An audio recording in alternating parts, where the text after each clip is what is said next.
थेट भोरमधून। भोर सध्या हादरलेला आहे। भोरमध्ये नेमकं काय घडतंय? भोरच्या नसरापूरमध्ये 4 वर्षीय चिमुकलीवर बलात्कार आणि तिची हत्या करण्यात आलेली अत्यंत खळबळजनक ही घटना आपण पाहतोय। भोरच्या नसरापूरमधल्या घटनेनं परिसरात संतापाचं वातावरण सध्या पसरलेलं आहे, कारण 4 वर्षीय चिमुकलीवर बलात्कार करून तिची हत्या करण्यात आलेली आहे। पोलिसांनी या धक्कादायक घटनेनंतर नराधम आरोपीला अटक केली आणि 65 वर्षीय आरोपीनं गोठ्यात नेऊन मुलीवर बलात्कार केला आणि दगडानं खेचून तिची हत्या केली आहे। तिचा मृतदेह शेणाच्या ढिगाऱ्याखाली झाकून ठेवण्यात आला होता आणि दुपारी मुलगी घरी परत न आल्यानं शोधाशोध केली असता गोठ्यात तिचा मृतदेह आढळला आहे। त्यानंतर परिसरातले सगळे सीसीटीव्ही तपासण्यात आले आणि सीसीटीव्ही तपासले असता हा सगळा धक्कादायक प्रकार उघडकीस आला। सीसीटीव्हीच्या आधारे पोलिसांनी आरोपीला अटक केली आहे। दरम्यान या घटनेनं ग्रामस्थांमध्ये मोठा संताप असून पोलीस स्टेशन बाहेर जोरदार निदर्शनं करण्यात आली आहेत। आरोपीला आमच्या ताब्यात द्या या मागणीसाठी ग्रामस्थांनी रास्ता रोको आंदोलन केलं आहे।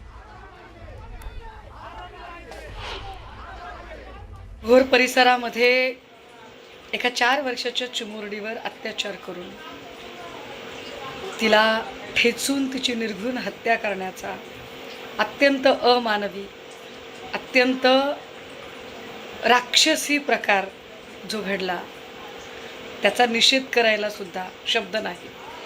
जिथे माणसाच्या शब्द थिजतात, जिथे माणूस पण खरंच आपल्याकडे शिल्लक आहे का नाही असं वाटणे इतपत स्थिती निर्माण होते।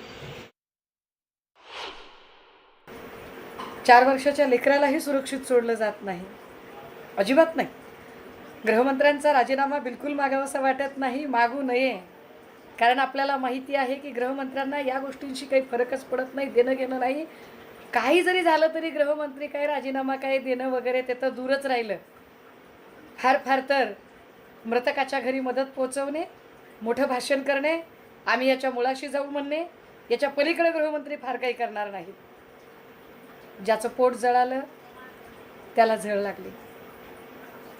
आपण एका असुरक्षित राज्यामध्ये आहोत, एवढं भान आपल्याला असावं। दरम्यान या घटनेनंतर आता याचे काय काय परिणाम पुढे होतात ते आपल्या समोर येत आहेत। भोरमध्ये 4 वर्षीय चिमुकलीवर बलात्कार आणि हत्या ही धक्कादायक घटना घडली आणि त्यानंतर आज भोरमध्ये 4 वर्षीय चिमुकलीवर बलात्कार झालेला होता, हत्या झालेली होती आणि त्यानंतर आज या सगळ्या परिसरामध्ये कडकडीत बंद पाळण्यात येणार आहे। धक्कादायक घटनेनंतर आज नसरापूर गावामध्ये कडकडीत बंद पाळण्यात येणार असल्याची माहिती मिळते। ग्रामस्थ आक्रमक झालेले आहेत, तीव्र निषेध ते करणार आहेत। भैरवनाथ मंदिर या भागामधून निषेध मोर्चा देखील आज काढला जाणार आहे।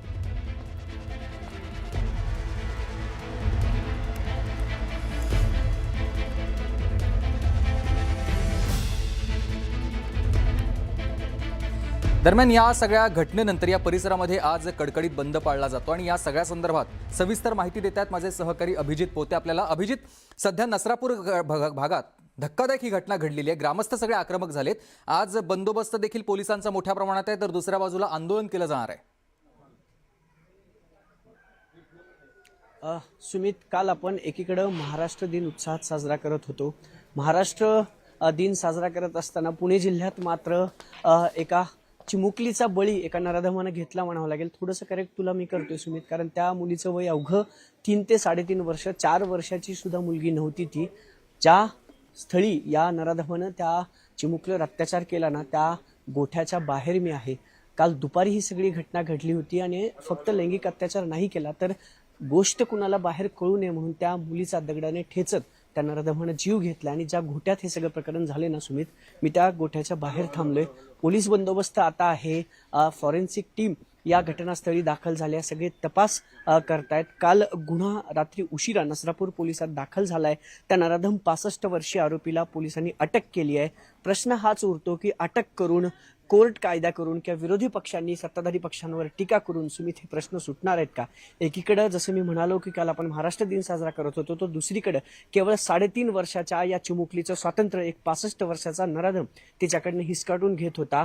आधी तिच्यावर लैंगिक अत्याचार याच गोठ्यात आणत केलं, नंतर दगडाने ठेचत तिची हत्या केल्याने ही गोष्ट कुणाला कळू नये म्हणून या गोठ्यात जे शेण होतं किंवा जे शेणाचं टोपलं होतं त्या खाली त्या चिमुकलीला अक्षरशः पुरून ठेवलं। दुपारच्या नंतर खरं तर ही चिमुकली त्या चिमुकलीचं गाव आहे, आजीच्या गावात सुट्ट्यांसाठी ती चिमुकली आली होती, तर इथूनच काही अंतरावर असणाऱ्या गावात तो नराधम राहत होता। हा जो सीसीटीव्ही आहे ना, त्या सीसीटीव्हीतून हा सगळा धक्कादायक प्रकार दुपारच्या नंतर समोर आला. कारण मुलगी आजीला सापडत नव्हती म्हणून गावकऱ्यांनी शोधाशोध सुरू केली. त्यानंतर या गोठ्यात येऊन पाहिल्यावर त्या चिमुकलीचा मृतदेह सुमित सगळ्यांना सापडला आणि त्यानंतर गावकऱ्यांनी इथले सीसीटीव्ही चेक केल्यानंतर ही सगळी बाब समोर आली. 65 वर्षीय तो नराधम आहे, त्याला पोलिसांनी ताब्यात घेतलं. याच गोठ्यात त्या चिमुकलीचा बळी जो आहे तो या नराधमाने घेतला. सुसंस्कृत महाराष्ट्राला काळीमा फासणारी घटना काल दुपारी घडली. त्यानंतर गुन्हेगाराला अटक झाली आहे, पण गावकरी मात्र भलेच आक्रमक काल झालेले पाहायला मिळाले. पुणे बेंगलोर हायवे इथून अवघ्या 1 किलोमीटरवरती तो हायवे आहे. तो हायवे ग्रामस्थांनी रोखून धरला. जो आरोपी आहे त्या नराधमाला, त्या आरोपीला आमच्या ताब्यात द्या अशी मागणी ग्रामस्थांनी केली होती. नसरापूर पोलीस स्टेशनच्या बाहेर मोठं आंदोलन या ग्रामस्थांनी केलं, पण पोलीस अधीक्षक संदीप सिंह गिल यांनी यामध्ये मध्यस्थी केलं. पण आज मात्र हे गावकरी आक्रमक झालेत. संपूर्ण गाव बंद करण्यात आलेलं आहे. गाव बंदची हाक ग्रामस्थांनी दिलेली आहे आणि दिवसभर हा गाव जो आहे तो पूर्णपणे बंद राहणार आहे. सुमित, मी पुन्हा ती दृश्य दाखवतो. हाच तो गोठा आहे, ज्या गोठ्याच्या बाहेर आता पोलीस जमलेले आहेत. फॉरेन्सिक टीम इथे येऊन थांबलेली आहे आणि याच गोठ्यात त्या 65 वर्षीय नराधमाने तिचा जीव घेतला. सुमित, जी प्राथमिक माहिती मिळते ना, तो रेकॉर्डवरील गुन्हेगार आहे. याआधी 2 ते 3 घटना अशाच त्यांनी केलेल्या होत्या. त्यावेळेस देखील त्याच्यावरती गुन्हे दाखल झाले होते, पण कायद्यानं त्याला जामीन मिळवून दिला आणि तो असाच मोकाट या गावात, बाजूच्या गावातून फिरत आला आणि त्यात केवळ 3.5 वर्षाच्या चिमुकलीवर लैंगिक अत्याचार, बलात्कारासारखी घटना या 65 वर्षाच्या वृद्धानं, नराधमानं केली आणि परत ही गोष्ट बाहेर येऊ नये म्हणून त्या अक्षरशः त्या चिमुकलीचा जीव घेतलाय. मी जसं सांगितलं की उभ्या महाराष्ट्राला, शिवशाहू फुले आंबेडकरांच्या, छत्रपतींच्या महाराष्ट्राला काळीमा फासणारी सुमित ही घटना आहे. कारण महाराष्ट्र दिन साजरा आपण काल दिवसभर करत होतो आणि दुपारी मात्र हा नराधम त्या चिमुकलीच्या आबरूचे लक्तर तोडत होता. सुमित, नक्कीच धन्यवाद तुम्ही दिलेल्या या सविस्तर माहितीसाठी.